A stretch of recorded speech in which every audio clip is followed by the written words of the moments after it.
সাম্রাজ্যবাদ যেভাবে বিস্তার লাভ করছিল তার সহযোগী শক্তি হিসাবে ভারত রাষ্ট্রের মধ্যে তারা কাজ করবার চেষ্টা করছে। সেই দৃষ্টি নিয়ে এরা আমাদের দেশে কাজ শুরু করেছে।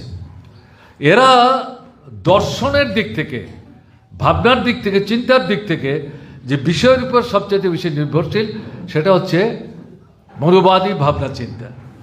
তার যে দর্শন, সেই দর্শনের আমি প্রধানত যে কথাটা বলবার চেষ্টা করছি, এরা মহিলাদেরকে গণতান্ত্রিক অধিকার দেওয়ার বিরুদ্ধে এবং স্বাধীনভাবে মতামত ব্যক্ত করার যে অধিকার তার থেকে তারা বঞ্চিত। তাদের কাজ ছিল সন্তানের জন্ম দেওয়া, এদেরকে ছোট থেকে বড় করা, পরিবারের মানুষদের রান্না বান্না করে খাওয়ানো, এই বাড়ি পরিষ্কার পরিচ্ছন্ন রাখা, বাড়ির বাইরে তাদের যাওয়ার কোনো সুযোগ নাই। এবং এই যে অধিকারগুলো, এগুলোই বলা যায় কৃপণের মতো, এগুলোও দিতে তারা রাজি না।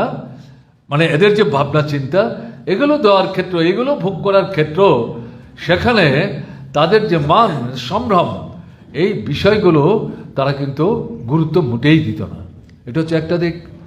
মহিলারা সমাজের অর্ধেক, তাদেরকে যদি এভাবে গৃহবন্দী করে রাখা হয়, সমাজের বিকাশ কি করে হবে, সমৃদ্ধি কি করে হবে, সমাজ ব্যবস্থা, রাষ্ট্র কি করে এগিয়ে যাবে?